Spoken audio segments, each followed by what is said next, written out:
coup de tocsin. Et le coup de tocsin que vous attendez tous, c'est au Bon Tweet évidemment. Bonjour Bon Tweet, comment allez-vous?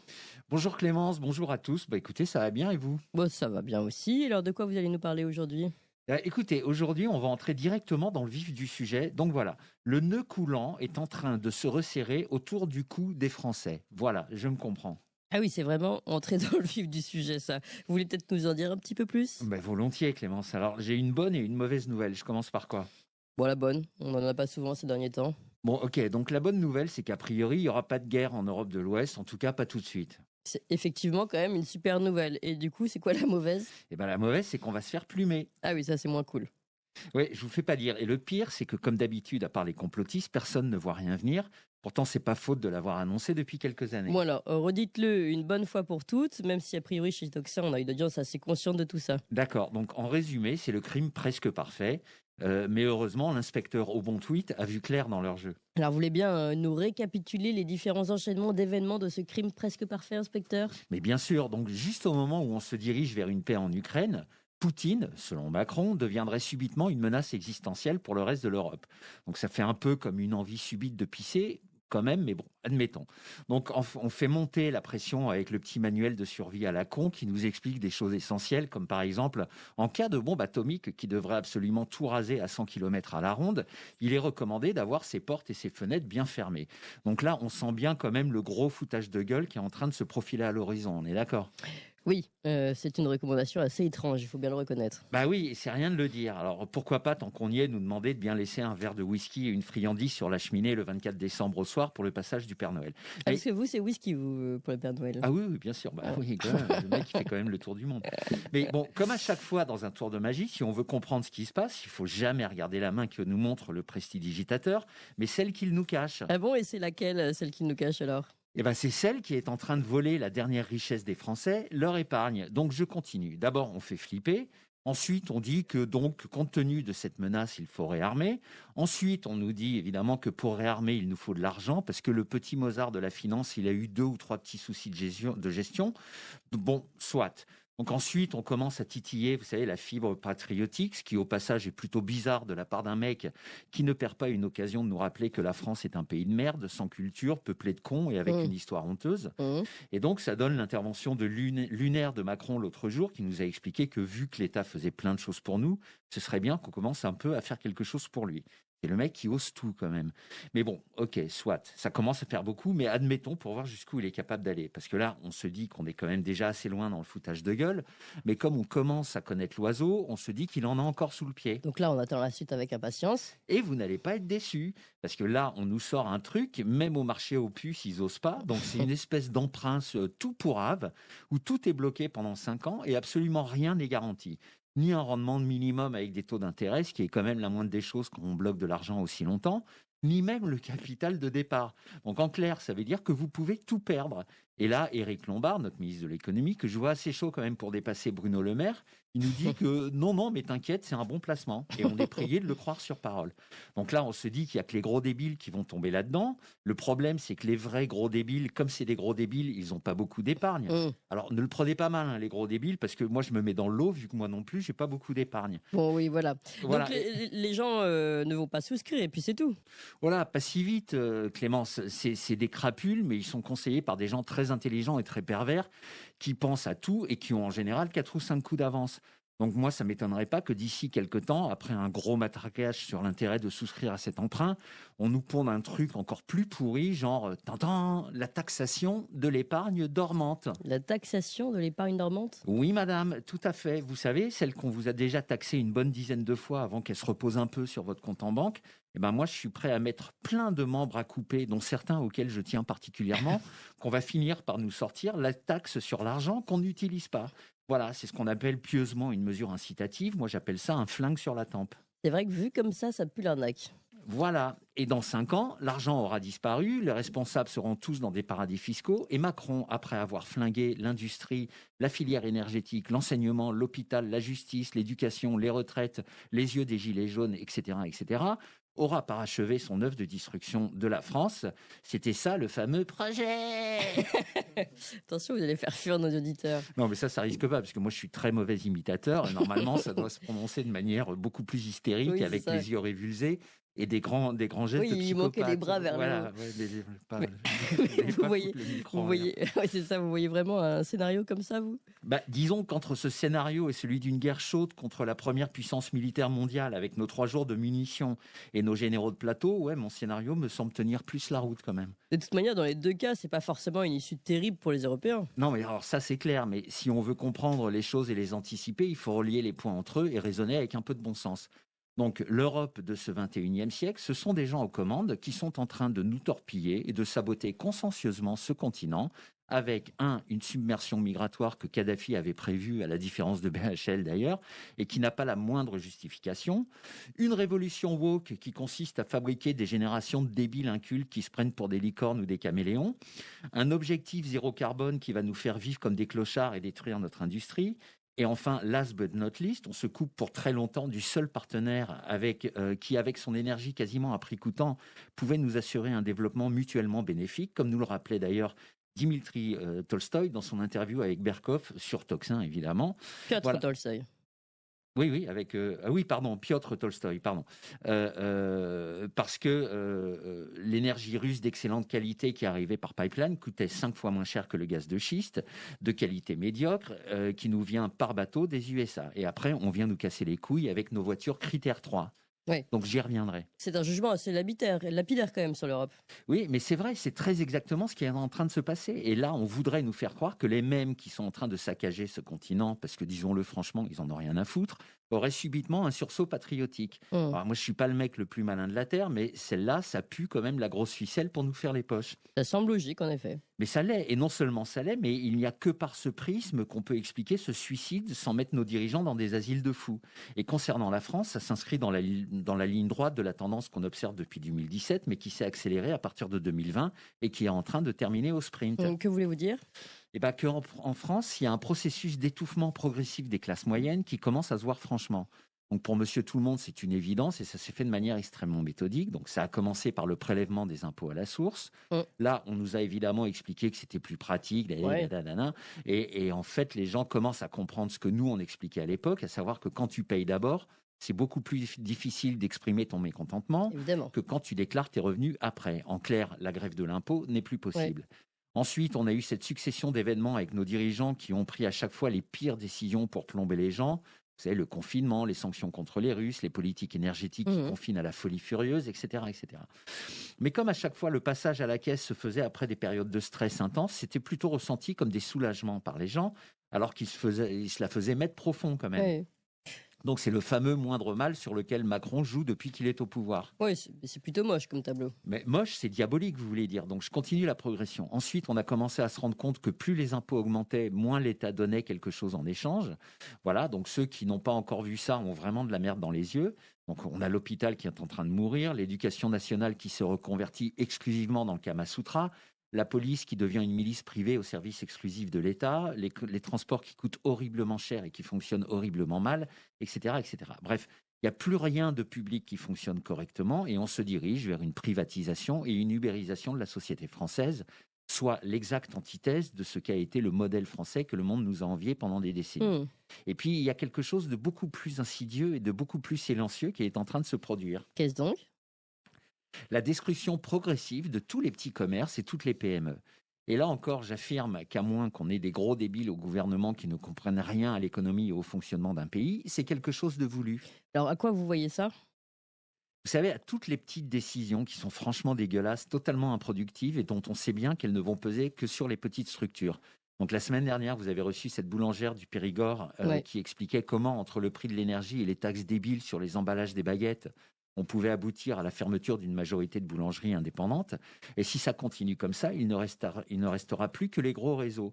Ou quand Macron brade à des intérêts étrangers tous les fleurons industriels de la France, ce n'est pas uniquement des pépites technologiques qu'il laisse partir, c'est toutes les PME qui travaillaient pour ces grosses structures qui vont mettre la clé sous la porte. Donc vous n'allez pas me dire qu'un Mozart de la finance peut ignorer un truc pareil. C'est clair, sauf si c'est pas vraiment un Mozart de la finance. Oui, mais même au niveau brevet des collèges, c'est un truc qu'on est censé avoir compris quand même. Ou bien toutes ces petites exploitations agricoles qui croulent sous les normes draconiennes, les Oui. directives débiles, les formulaires kafkaïens et bien évidemment les taxes insoutenables qui ne s'appliquent pas aux exploitations gigantesques qui sont dans d'autres pays et que l'Europe laisse inonder son marché avec des produits qui n'en ont en aucun cas les mêmes contraintes ni les mêmes coûts de production. C'est d'autant plus singulier que la plupart des pays seraient plutôt dans une tendance de patriotisme économique qui contraste singulièrement avec les trahisons européennes et françaises. Ouais, vous parlez quand même de trahison, c'est fort comme mot quand même. Hein. Bah oui, mais je suis désolé, moi je vois pas d'autres mots, quoi. Quel mot pourrait qualifier le fait qu'un propriétaire d'un logement de rapport n'a aucun recours légal s'il se fait squatter son bien et peut même avoir des gros ennuis avec la justice s'il décide de le récupérer de manière un peu virile. Ouais. En fait, dès qu'on observe les choses d'un peu près, on se rend compte que loin d'aider les petites structures, l'État français leur a déclaré la guerre. Et les armes sont terribles. Oui. De l'interdiction d'utiliser une voiture trop vieille pour un petit artisan, à des prix prohibitifs des matières premières dans les grandes enseignes, ce qui pénalise forcément tout ce qui n'est pas une multinationale, ça canarde dans tous les sens. Ouais, mais vous n'exagérez pas un peu quand même? Mais allez vous promener dans les centres-villes des petites villes de province, la moitié des boutiques sont fermées et on est en train de détruire sciemment tout le tissu économique de la France. Alors il faudrait faire quoi selon vous? Eh ben, avant une grosse révolution qui risque d'arriver, parce que voilà, je pense qu'il faut s'organiser pour se passer de plus en plus de l'État, de ses normes, de ses règles, qui apparaissent de plus en plus clairement destinées à nous pourrir la vie, plutôt qu'à bien faire marcher la société. Mais c'est illégal? Bah, pas forcément, non. Il y a des moyens de faire des choses en marge de l'État sans être forcément dans l'illégalité, mais surtout, il faut apprendre à être solidaire. Et il faut que les gens s'entraident au niveau local, un peu, vous savez, sur le principe des ruches prôné par Juan Branco. Vous avez des exemples? Oui, alors par exemple, en région, vous avez des entreprises, vous savez, qui fabriquent des matériaux de construction. Donc, en principe, elles ont l'interdiction de vendre à des particuliers ou à des toutes petites structures. Elles doivent obligatoirement vendre à des intermédiaires qui, eux, vendent aux petits en prenant au passage des marges conséquentes. Voilà, donc dans ce schéma, seuls les gros finissent par subsister. Et ben, localement, ces producteurs devraient pouvoir vendre directement aux tout petits ou aux particuliers avec des conditions préférentielles. Parce que si on continue à favoriser les gros au détriment des petits, on aboutira vite à la société dystopique voulue par Macron, à savoir une économie concentrée dans les mains des géants, plus aucun corps intermédiaire et en bout de chaîne des gens qui subissent. Et puis, en parlant d'illégalité, c'est pas hyper légal de tuer froidement des entreprises et des exploitations. Donc, je vous rappelle que tous les ans, depuis le Covid, on bat des records de faillite. Bref, on nous a déclaré la guerre et il n'y a rien dans la Constitution ou la loi qui nous interdit la légitime défense. Donc moi, je dis, commencez à vous organiser localement, multipliez les initiatives, soyez solidaires, soyez soudés. Après tout, votre seul délit, c'est de vouloir vivre. Et ça se plaide, je suis certain qu'on trouvera plein d'avocats pour épouser cette cause. Bon, bah en tout cas, le message est passé. Merci pour eux. Un dernier sujet? Oui, et ben figurez-vous, ma chère Clémence, que vous me connaissez, vous savez que je suis un grand fan de Tocsin, de son ton, de la diversité de ses sujets et de son côté anti-langue de bois. Ouais, merci, c'est très gentil, mais apparemment, il y a un mais. Oui, tout à fait. Je trouve qu'il manque une rubrique et qu'on retrouve sur toutes les chaînes mainstream et qui est essentielle. Ah bon, laquelle? La rubrique météo, Clémence. Vous savez oui. que c'est très important, la rubrique Tout à fait. météo. Dans certains pays, comme en Italie, ce sont souvent les militaires qui la présentent. En tout cas, fut un temps. Bref, c'est un sujet extrêmement important, disais-je. À ce point-là? Oui, par exemple, en France, on a une toute autre approche qui consiste à prendre des jolies femmes qui viennent adoucir par leur sourire enjôleur l'odieux agenda mondialiste dissimulé dans le cheval de Troie des annonces météo. Vous parlez quand même de cheval de Troie des annonces météo. Oui, Clémence, tout à fait. Car figurez-vous que la météo ne sert plus à prévenir les gens du temps qu'il va faire. Comment ça? Bah, pour des mecs qui ont inoculé un poison dans le corps des gens, et je pèse mes mots, vous vous doutez bien qu'ils s'en tartinent le fion, qu'on ait froid, qu'on ait chaud ou qu'on se mouille. Donc la météo, ça sert désormais à véhiculer l'une des facettes de l'agenda mondialiste, la menace climatique destinée à nous faire accepter une bonne grosse vie de merde, pendant qu'une élite oligarcho-politique aura absolument tous les droits. Mais vous voulez en venir où? Eh bien, Clémence, je vous propose ni plus ni moins de lancer une rubrique qui sera dans l'esprit de Tocsin, à savoir une météo honnête. Une météo honnête, mais ça consiste en quoi? Je redoute le pire là. Non, rassurez-vous, vous allez voir, ça va très bien se passer, comme dirait Gérald Darmanin à Apolline de Malherbe. Là, comme c'est le tout début, je ne vais pas trop compliquer le truc. Donc, je vais ne vous présenter que 3 cartes. D'accord, allez-y. Bon alors, la première carte, voilà, merci, c'est celle des températures pour demain. Donc, voilà, vous le voyez, on est au printemps, mais ça reste frais quand même. Donc, on sent bien qu'on vient de sortir de l'hiver, puisque demain matin, nous aurons un petit 8 à Paris, 4 à Lille, 7 à Strasbourg, 6 au Havre, 5 en Bretagne. Dans le sud, ce sera un petit peu mieux puisque nous aurons 10 entre Lyon et Genève, 12 à Marseille, 14 en Corse et à Bordeaux, 13 à Biarritz avec quelques entrées maritimes. Alors, j'ai aucune idée de ce que ça veut dire, mais j'aime bien l'expression que j'ai souvent entendue. Bref, et voilà. Et un 15 à Perpignan. Oui, bah, votre météo net, c'est une météo classique, quoi. C'est quoi la différence avec les chaînes mainstream? Bah, attendez, j'ai pas fini. Donc voici la deuxième carte, si on peut la voir. Oula, c'est quoi ça?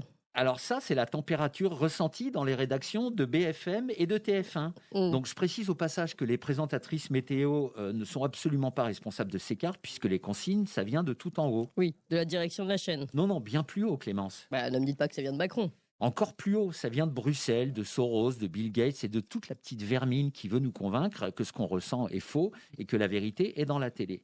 Donc bref, ça nous donne une moitié nord assez chaude quand même, avec 29 à Strasbourg, 30 à Lille, 32 à Paris, 31 en Normandie et en Bretagne, et une moitié sud qu'on peut qualifier de caniculaire, puisqu'on ira de 35 à Lyon à 52 à Perpignan, avec Marseille à 47, et une côte atlantique entre 39 à La Rochelle et 49 à Biarritz. Ah ouais, c'est chaud quand même, hein.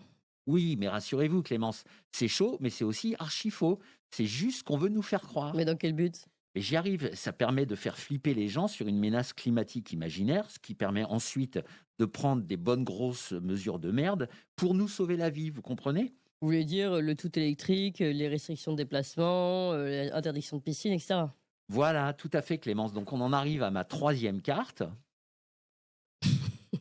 C'est quoi cette carte étrange? Alors ça, c'est la carte de tous les connards qui ont installé des ZFE dans leur centre-ville. Ah. Donc les ZFE, on en a beaucoup parlé, et Alexandre Jardin et Daniel Guichard sont même venus chez vous pour présenter des initiatives contre cette dinguerie.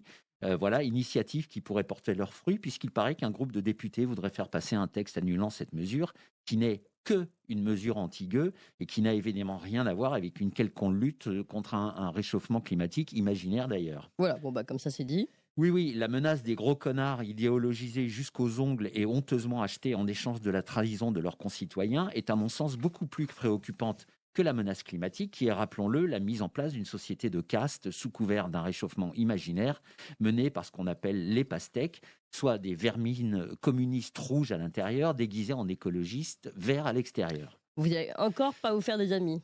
Oui, je sais, mais je m'en fous, je les emmerde. C'est eux qui nous ont déclaré la guerre, pas l'inverse. Moi, je ne fais que me défendre, et encore, c'est pas méchant, parce que je fais rien de violent, je me fous juste de leur gueule.